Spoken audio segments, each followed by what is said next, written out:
fellow collectors, Frank M. TTM here, back with another TTM Success video. TTM standing for Through the Mail. This is Through the Mail Success Autographs. I have 4 in the box so far this week. Let's get right up at it here. I hope you're all well this week.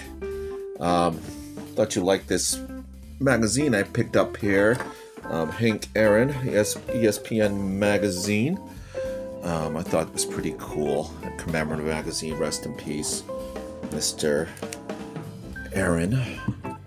But let's get out of here with these returns. First in the box here, we have a 1-for-1 and 19 days. This is for a $5 donation out of Fort Myers, Florida. This is from Mr. Daryl Brandon. Here on this 1968 Topps is Bucky Brandon. His next name is Bucky. Did answer a few questions, which I'll get to in just a moment. Let's talk a little bit more about Mr. Brandon. Daryl G. Bucky Brandon was born on July 8, 1940 in Nacogdoches, Texas. 1958 graduate of Nacogdoches High School, where he played primarily shortstop. He signed with the Pittsburgh Pirates following graduation. He grew up rooting for Joe DiMaggio and Mickey Mantle in the Yankees. Brandon began an 8-year journey to the big leagues in 1959, which included brief minor league stints in 59-60 with the Pirates and St. Louis Cardinals as primarily an outfielder, out of organized baseball in 1961, then 4 years with the Houston Colt 45's Astros organization from 1962 and 1965 in a new position as a pitcher. A 6'2" right-handed pitcher, Brandon played during 7 seasons in the majors with the Boston Red Sox, Seattle Pilots, Minnesota Twins, and Philadelphia Phillies. He also played a season for the Chicago White Sox AAA affiliate in 1970 and his final season with the Phillies AAA affiliate in 1974. On July 5, 1966, the right-hander earned his first Major League win versus the New York Yankees, pitching a complete game and striking out his boyhood hero Mickey Mantle twice as the Red Sox defeated the Bronx Bombers 7-1 at Yankee Stadium. Brandon went on to win 12 games for Boston, including 5 for the 1967 pennant-winning Impossible Dream Red Sox. In his career, Bucky Brandon had 228 appearances, 48 starts, a 28-37 record, a 4.04 ERA, with 7 complete games, 2 shutouts, 13 saves. After retiring, Brandon ran a pitching school in Cherry Hill, New Jersey, where his second pupil was 16-year-old Earl Hershiser, went on to be a successful Major League star to win the 1988 Cy Young. And he did answer a few questions. I asked him, Mr. Brandon, who was your favorite Red Sox teammate? That would be Dave Moorhead. Dave Moorhead was a pitcher with the Red Sox in the late 60s, early late 60s. Who was the toughest batter? He struck out the late great Frank Robinson, great Hall of Fame hitter. Most memorable game he played in during the 1967 season. He beat Louis Tiant in Cleveland during our 10-game winning streak in July. It was a 6-2 win. So this game occurred on Friday, July 21st, 1967 at Cleveland Stadium. It was the 7th game in a row that they won, and it put him to second place on the way to winning the pennant that year. And Mr. Brandon pitched a complete game, allowed 8 hits, 2 earned runs, 2 walks, struck out 2. Well, Altiante was out after 3 innings, allowing 4 runs, and was reading a article in the Boston Globe for the next day, and it was an interesting article about Mr. Brandon's roommate, Jerry Adair. Gave him a few tips, that helped him in that game. So what he was throwing was something he called a mongrel curve, which is halfway between a slider and a curve. So I guess Jerry Adair, who was an infielder who previously played the White Sox, had some knowledge about this pitch and gave him some tips about how he was holding it, and it helped him pitch so well in that game. So that sounded like a really significant game in that big Impossible Dream season. So likes to get these impossible dream guy returns. I love that, the 67 season. So thank you so much, Mr. Brandon. I do appreciate it very much. Next in the box here, we have a 4 for 3 in 14 days. No fee out of San Diego, California. We have Mr.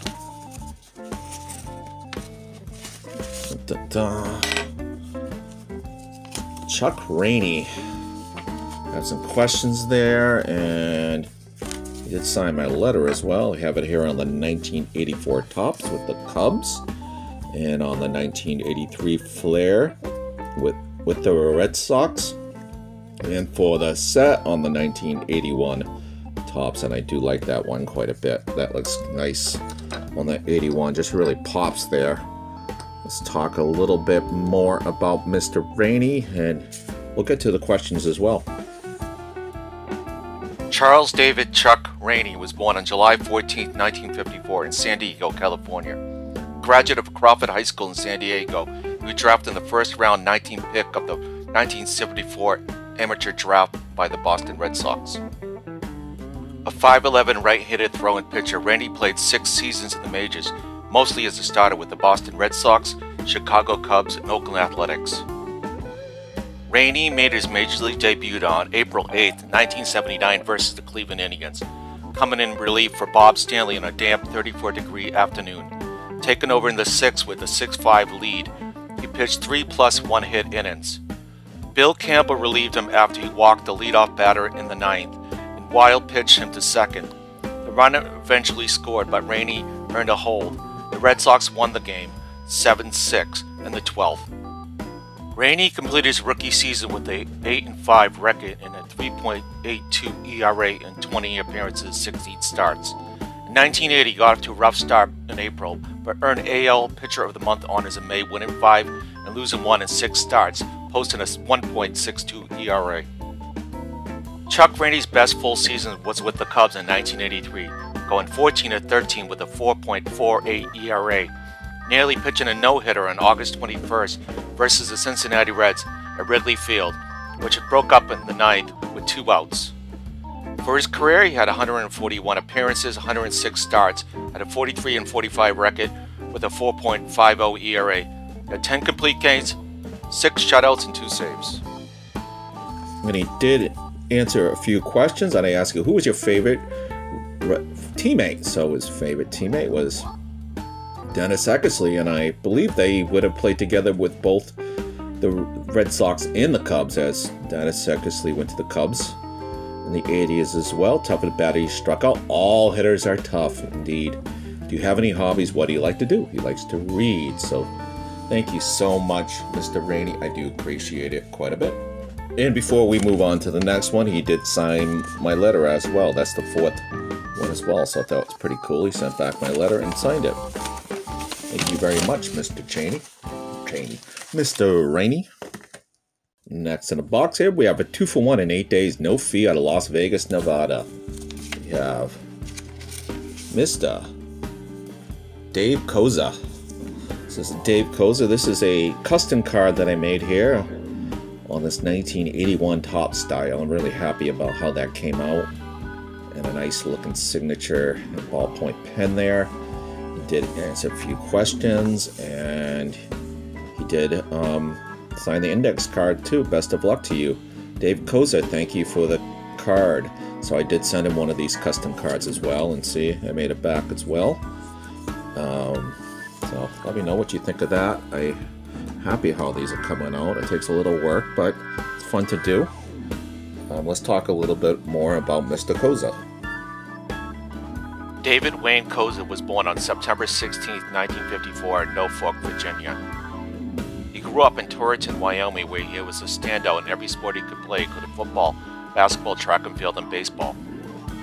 Koza was selected by the Boston Red Sox in the 4th round of the 1974 MLB June amateur draft out of East Oklahoma State College. He played 10 seasons 1974 to 83 in the Red Sox minor league system, including 7 of those seasons with the AAA Pawtucket Red Sox. In 1976, playing for the Single-A Winter Haven Red Sox, he led the Florida State League in homers with 18 and in RBIs with 83. In 1979 with Pawtucket, he hit a career-high 27 home runs, one behind International League leader teammate Sam Bowen. Kozer is most famous for his role in the longest game in baseball history between the Pawtucket Red Sox and Rochester Red Wings in 1981. He drove in Marty Barrett with the winning run in the 33rd inning in a game that lasted 8 hours and 25 minutes. In 14 total at-bats, Kozer had 5 hits. Though Kozer never made the majors, he will be forever remembered for his role in the longest game. He was invited to Pawtucket's McCoy Stadium to throw out the ceremonial first pitch in 2011. In 3,565 career minor league at-bats, he had a .263 batting average, 939 hits, 161 doubles, 15 triples, 144 home runs, 553 RBI. And he also answers some questions too, which I always appreciate. All these guys answering questions for me this week. Who was your favorite Pawtucket teammate? Enjoyed playing with all my teammates. So, did you keep the game ball from the RBI win of the 32-inning game? If so, how did you display it? The ball, my bat is in the Baseball Hall of Fame in Cooperstown, New York. And what do you enjoy doing for hobbies? His kids and grandkids working with wood crafts. So, thank you so much, Mr. Kozer. And I'll show you a little closer to the back of the card here. I did a little bio on the back. Kind of edited some of those pictures down there and stuff. And you know, so that game occurred on April 18th and 19th, 1981. And then for 32 innings at McCoy Stadium. Then they finished the game on June 23rd, 1981. The 33rd inning. And that's when Mr. Kozer drove in the winning run. So he is part of baseball history. Never made the majors, but he would always be remembered for that amazing game, which included lots of future major leaguers, included Hall of Famers Wade Boggs, Cal Ripken, Rich Gedman, Mike Smithson, Bruce Hurst, and the winner of the game was Bobby Ojeda, who was later a Red Sox pitcher, and he played from other teams as well, Mets, etc. So I thought that was cool. And last, but certainly not least, we have a 2-for-1 in a lightning fast 4 days. Fastest. That's my record so far of returns. No fee. This is out of Brockton, Massachusetts. And as you see there already, guess who it is? He was actually my very first TTM return. I got a manager card signed, but I also now got his rookie card signed. This is Mr. Joe Morgan, otherwise known as Walpole Joe, or Turnpike Joe is another nickname he goes by. Black ink. Oh, that looks so sweet there. Look at that. That looks so sweet. I think that's my favorite today. My favorite Red Sox manager of all time. And he did answer a few questions, and he signed an index card too as his manager, Joe Morgan, Red Sox manager, 88 to 91. And let's get to learn a little bit more about Mr. Joe Morgan. Joseph Michael Morgan was born on November 19, 1930 in Walpole, Massachusetts. Growing up in the blue-collar town of Walpole, 18 miles southwest of Boston, Walpole Joe, as he was later nicknamed, was a two-sport star, baseball and hockey. A Walpole High School graduate, longtime Red Sox announcer Joe Constiglione called Morgan one of the 2 best high school hockey players in Boston area history, as he went on to become an All-American center at Boston College. Yet Morgan, a shortstop, chose baseball, signing with the Boston Braves in June of 1952. After 2 years in the Braves low minors, 2 in military service, then 4 more in the minors, 3 of which he hit 300 or better, Morgan made his major league debut at 28 with the Milwaukee Braves at home on April 14, 1959 versus the Philadelphia Phillies at County Stadium. Pitch hitting for Warren Spahn in the 9th, dropping down a sacrifice bunt to move the runner up to second in a game which the Braves won 4-3 in the 10th. A .510 left-handed hit and right-handed throw in third base and second baseman, Morgan went on to play during 4 seasons in the majors, mostly as a pinch hitter, with the Milwaukee Braves, Kansas City Athletics, Philadelphia Phillies, Cleveland Indians, and St. Louis Cardinals. He was a .193 career hitter with 2 home runs in 187 at-bats. Following his playing career, which ended after the 1966 season, Joe went on to manage in the Pittsburgh Pirates and Boston Red Sox minor league systems. He was the manager of the Boston Red Sox from 1988 to 1991, winning 2 division titles in 1988 and 1990, with what we call here in Red Sox Nation, Morgan's Magic. And Mr. Morgan answered a few questions as well. I asked him, who was your favorite teammate during your playing days? Red Shodinins. I always butcher his name. A Hall of Fame player with the Cardinals. Most memorable game during your playing career is pinch hit and triple at Fenway in '59 with Casey Royals off of all of Walpole were there. So all of his townsfolk were there. Had a pinch hit triple at Fenway in '59. Really cool. All the local people were there. Did you keep any memorabilia from that amazing run? The Red Sox in 1988, which some call Morgan's Magic. Some things, I think various and some things I think he's saying there. So if you don't know about Mr. Joe Morgan, he took over in the mid-1988 season, the All-Star break at '88 season for Red Sox manager John McNamara.